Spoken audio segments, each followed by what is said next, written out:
5,000 Iranians demonstrate in Stockholm. On Saturday, July 20th, some 5,000 Iranians held a major demonstration in Stockholm calling for a solid policy and comprehensive sanctions against the mullahs regime.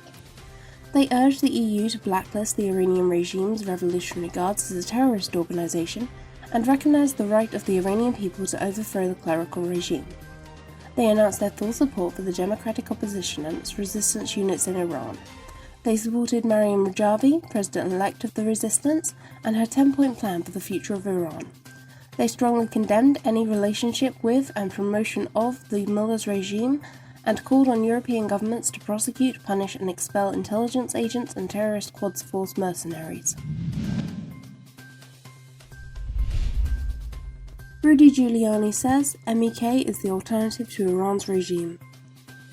Former New York Mayor Rudy Giuliani told Fox News' Sean Hannity on Friday that the MEK represents the democratic alternative to the mullahs regime in Iran.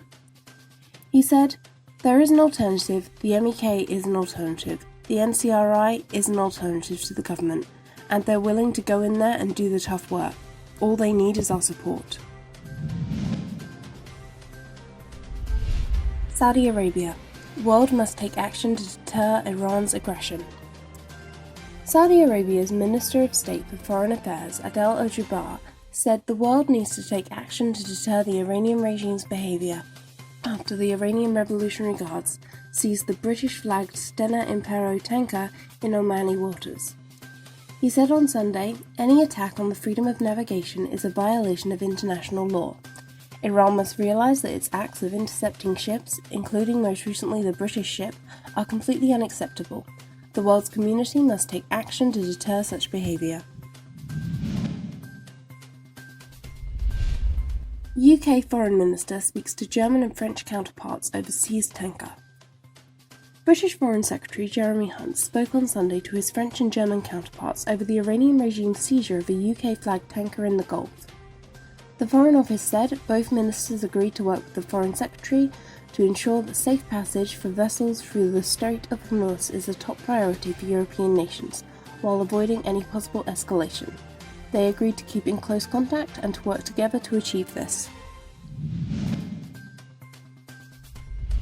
UK experts warn Iran-backed terror cells ready to strike. Britain may face attacks from Iran-backed terror cells if the tensions between London and Tehran do not ease, intelligence sources have warned. Iran's regime is considered the third greatest threat to Britain's security from a state actor, among senior players in MI5 and MI6.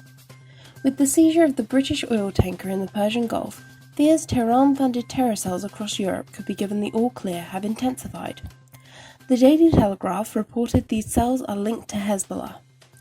It has been reported that counter-terrorism police disrupted a cell in 2015 that was stockpiling tons of explosives. An intelligence source said Iran uses proxies and they have control of a network of individuals linked to Hezbollah. Iran has Hezbollah operatives in position to carry out a terrorist attack in the event of a conflict. That is the nature of the domestic threat Iran poses to the UK.